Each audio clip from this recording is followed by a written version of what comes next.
আচ্ছা বলো তো দেখি এই মাছটার নাম কি? এই মাছটাকে আমরা শঙ্কর মাছ বলে থাকি। তোমরা কে কি নামে ডাকো সেটা অবশ্যই আমাকে কমেন্টস করে জানিও। প্রথমে শঙ্কর মাছটাকে একটু হলুদ আর নুন জলে একটু জাস্ট ভাপিয়ে নিলাম। দেন তেলের মধ্যে ভালো করে একটু ভেজে নেব। এটাকে না বেশি ভাজার দরকার নেই, কারণ এটা না মাংসের মতো মানে কষিয়ে রান্না করতে হয়। আর এই মাছটার ফিলেগুলোও দেখো ঠিক মাংসের সাইজে কাটা। আর এই যেটা দেওয়া হলো এটা হচ্ছে এই মাছের তেল।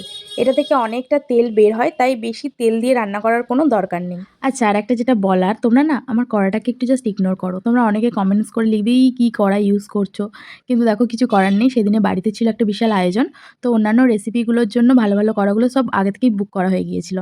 তো দেখো মাছটা রেসিপিটা বানানোর জন্য প্রথমে কড়াইতে তেল দিয়ে দিলাম, তারপরে দিয়ে দিলাম পেঁয়াজ। পেঁয়াজটাকে একটু সময় নিয়ে ভালো করে ভেজে নেব যতক্ষণ না এটার কালারটা চেঞ্জ হচ্ছে। পেঁয়াজটা একটু ব্রাউনিশ হবে, ঠিক সেই সময় দিয়ে দিলাম রসুন বাটা। রসুনটাকে একটু তেলের মধ্যে ভালো করে ভেজে নিও, কারণ রসুনের একটা কাঁচা গন্ধ থাকে যেটা নর্মালি ভালো লাগে না। তারপরে দিয়ে দিলাম আদা বাটা, সেটাকেও তেলের মধ্যে একটু ভেজে নিতে হবে, বেশি ভাজার দরকার নেই, কারণ আদা বেশি ভাজলে একটু বিটার টেস্ট আসে, মানে তেতো। তারপরে দিয়ে দেবো টমেটো। টমেটো দেওয়ার পরে দিয়ে দিয়েছিলাম সামান্য নুন, যাতে টমেটোটা ভালোভাবে গলে যায়। আচ্ছা, তারপরে দিয়ে দিলাম হলুদ গুঁড়ো, লঙ্কা গুঁড়ো। বেশি মশলা আমি ইউজ করিনি, কারণ বেশি রিচ আমাদের অতটাও ভালো লাগে না। তারপরে দিয়ে দিলাম হচ্ছে ধনে জিরে একটা গুঁড়ো ছিল সেটা। তারপরে দিয়ে দিলাম আগে থেকে ভেজে রাখা আলু। আলুটাকেও একটু সময় নিয়ে ওটার সাথে কষিয়ে নিলাম। কষিয়ে নেওয়ার পরে এটাতে দিয়ে দেব পরিমাণ মতো জল। জল বেশি দেব না, কারণ হ্যাঁ, তার আগে আরেকটা জিনিস অ্যাড করেছিলাম যেটা হলো ধনেপাতা। আর তারপরে একটু কষিয়ে দিয়ে দেব জল। জল বেশি দেব না, কারণ এটা একটু মাখো, মাখো তরকারি হলেই বেশি ভালো লাগে। আর এখানে আমি জলটা একটু দিলাম, কারণ হচ্ছে এই আলুটা যাতে একটু সিদ্ধ হয় ভালোভাবে।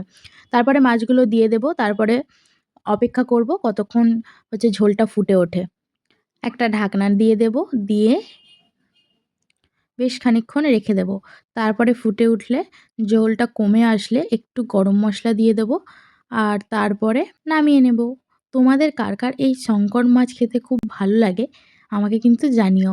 আর তোমরা কে কীভাবে রান্না করো সেটাও আমাকে জানিও, তাহলে আমিও তোমাদের রেসিপিটাও ট্রাই করতে পারবো। আজকের ভিডিওটা ভালো লাগলে লাইক, কমেন্ট আর শেয়ার করে দিও। টাটা।